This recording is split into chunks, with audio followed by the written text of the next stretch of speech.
that's why I love what you do. I like helping people be able to at least just come closer to the reality of what it's going to take. That's all. I can't force you to take that reality, right? Like, you can't force anybody to do anything. But if I can at least get you to face it and just go, look, this is where we are right now, right? Yeah. Now, we can get past this. That's not an issue. Yeah.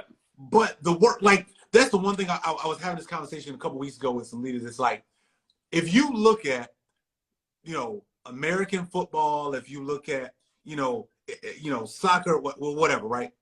Where does the coach stand during the game? Coach is on the sideline. You're in the game. So when you have a coach, you can't expect your coach to make the play for you. That's not their job. It's not. Mr. Jazz will never do more for you to get you to make the moves that you already know you need to make than you will do for yourself. He would rather cancel you as a client and go find somebody that wants it more than to actually take you on and have to, as Myron tells us, right? If I got to drag you in, I got to drag you around. I'm not doing that, right? Like, I would rather work with you because you're willing. You've already accepted I'm going to be doing the majority of this work. Yeah. I'm going to be really getting it in. Yeah. You spoke about clients there, and I know you spoke about your challenge earlier. Tell me a bit more about that and what that involves and how people can get a little bit more awareness about your challenge right now.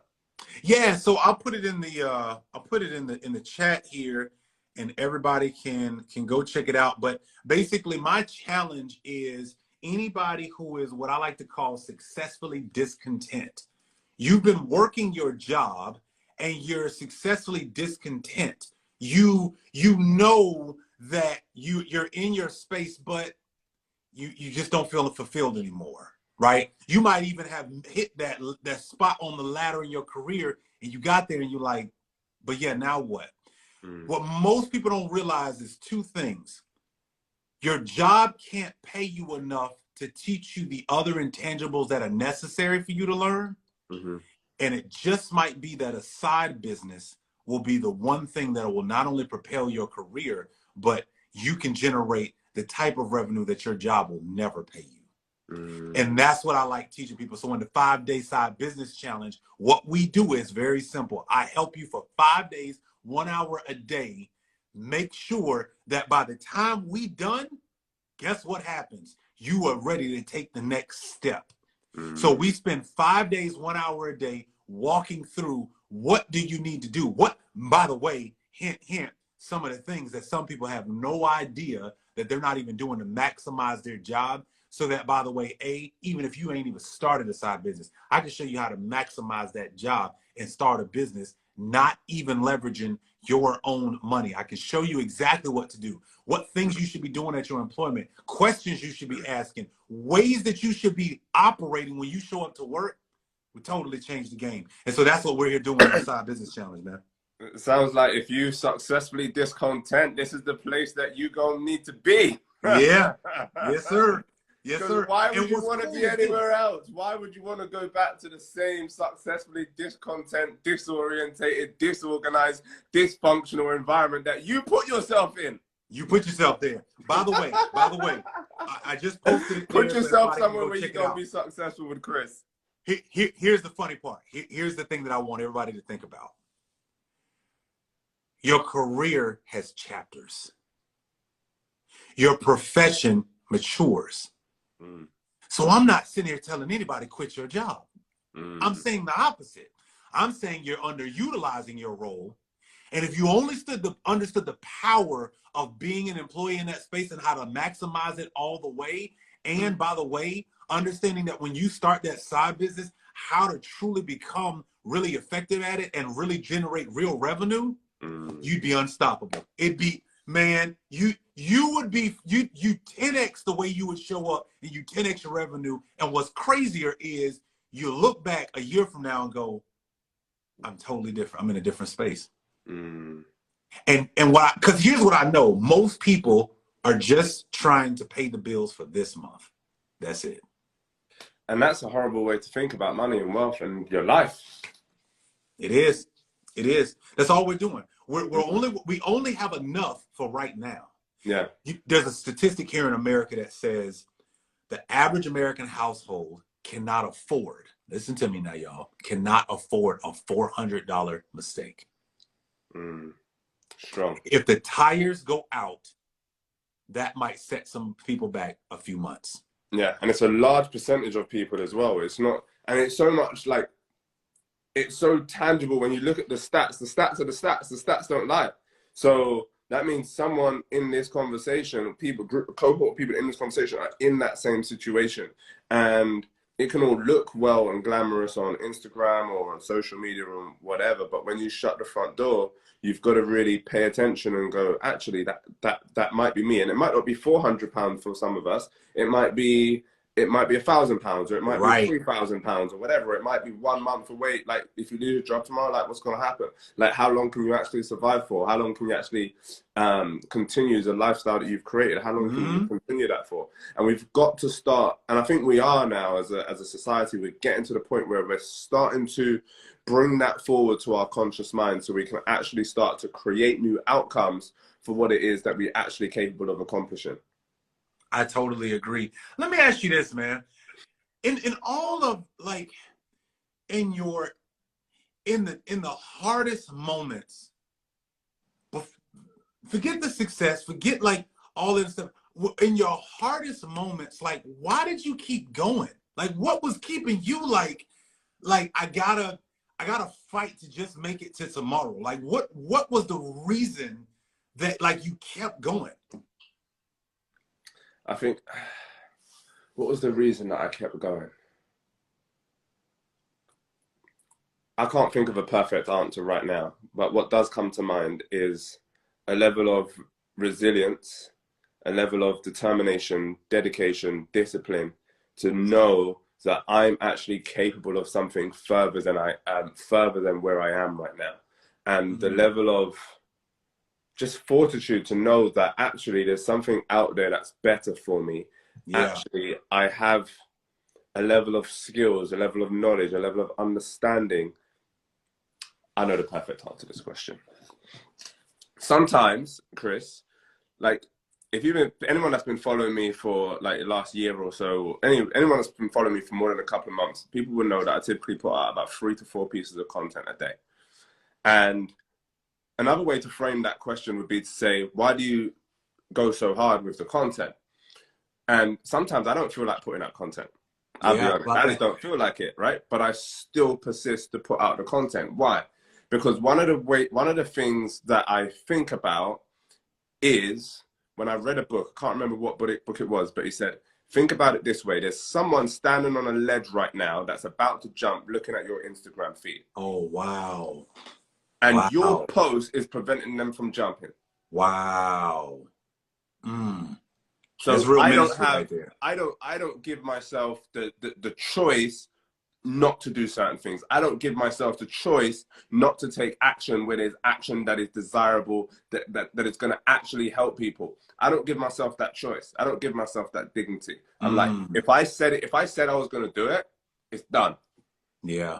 Yeah. Yeah. Yeah. You know what? I like that, because when I think about, if I just go back and think about where I've met people in my life on the journey, where people had the most impact on me, it's centered around probably when they were being the bigger person in my life and I needed that moment. I like the way you said that. There's somebody standing on a ledge and they just might get to my post and decide, nah, not today. It's worth it, right?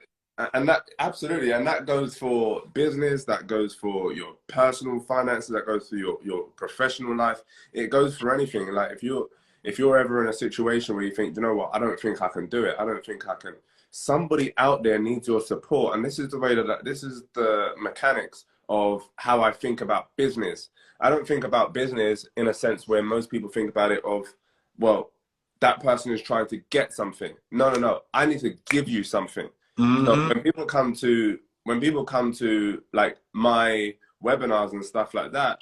And they're like, oh, you know, people that sit on the fence. And I have fun with these people in my stories and stuff. I'm like, you know, is it hot outside or you sitting on the fence? Which one? Believe it or not, someone, no matter what you say, someone always puts they're sitting on the fence. But anyway, so when people are sitting on the fence, I pull them towards something bigger.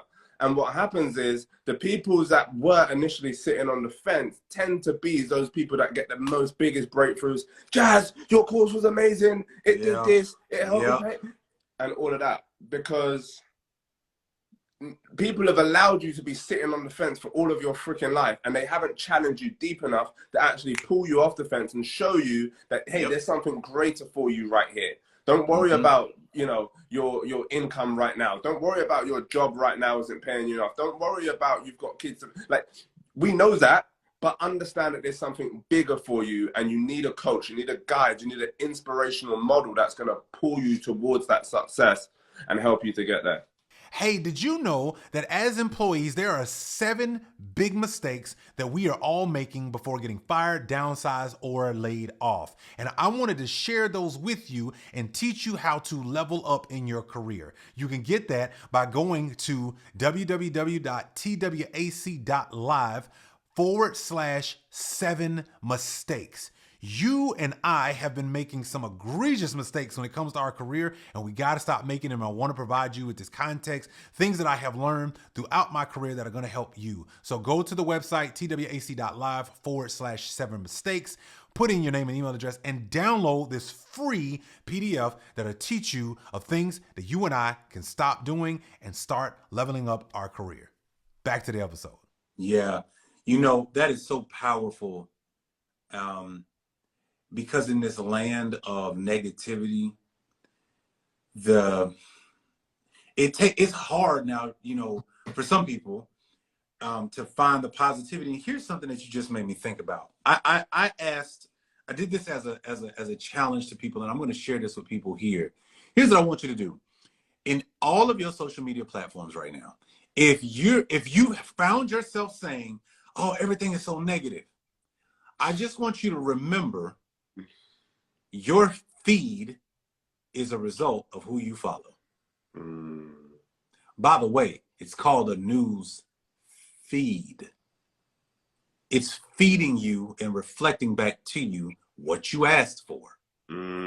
So if you don't like what you see, like I'm telling you, man, technology has a way of showing us ourselves that some people we don't even think about. If you don't like what you see in your news feeds, immediately right now go unfollow certain people and start following success. That's it. If you want to know who to follow, why don't the successful people that are positive, that actually go follow the people they follow? Yeah. But don't make an excuse that the whole world is negative. No, it's not. No, it's not. Not the whole world. Your world, your frame of reference, your news feeds, right? I can't sit here and say, oh man, you know, one day, Jazz, I'm gonna lose this weight. I'm gonna get off this weight, Jazz, I promise. But you steady seeing me eating cheeseburgers and late night snacks and everything else, right? Nah, bro, you ain't gonna lose no weight. You're just talking a good game, right? Most people don't know this, so I lost 65 pounds. Wow. 65 pounds in a year and a half. Wow. That journey taught me more about myself than losing the weight. It taught me the way I eat. It taught me I was still eating like a survivor. I was still eating with a poor man's mentality. Yeah. And so all of that contributed to how I felt, what I manifested, right? Where I spent my time, because it was all a result of what I was feeding myself. Yeah. And so give yourself a new social media diet, man. Like, stop with this. You're not stuck with social media. You're not stuck with following people. You do know there's an unfollow button just as much as a follow button, right? Like, unfollow. It's okay. And they could be your family, by the way. I hate to bring it to your news flash. Look, I don't follow my family on any of my social media platforms. Yeah. I'm sorry. We just have two different conversations. And I'm okay with that. Strong. Yeah. Same. Yeah. Chris, man, listen, I know people have taken away so much insight, so much clarity, so much wisdom from this conversation, bro. What 3 things would you say that people should do? Somebody that's stuck, somebody that's in a job, they are successfully Discontent. discontent. What are the 3 things that they can do to take those small actions that are going to help them move them forward? I think the first thing would be write down the things that you don't like about your current job. I think the second thing would be, once you know what that list is, ask yourself an honest question about everything that you wrote down. Am I a contributing factor? The third thing you can do is the things where you were not a contributing factor, tackle those things head on. There's so many people who go to work and we're passive aggressive at work. And so we're having an internal reaction to something we don't like, but we don't speak up and say something. Listen, talk to your manager, speak up and say something. Most people are so afraid of difficult conversations. Truth. And the reason is because we bring our emotion first and our words second. You got to turn that around. I need to be able to have a conversation with Jazz that might be difficult, but I only need to bring the facts of what is happening and how I feel. That will effectively communicate to Jazz if he's doing something that's contributing to my feelings. And it will at least let him, even if we agree to disagree, he at least understands my point and where I'm coming from. Yeah. And we can walk away better. But if you write down the things you don't like about your job, ask yourself, do I contribute to these things in any shape, form, or fashion? And the ones where you really don't, have a conversation.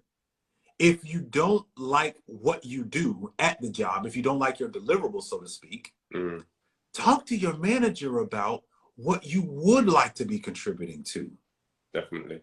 What things could I be doing? Now, we got to be honest also about our jobs. Some of us are working a job that is outside of the degree we went and got.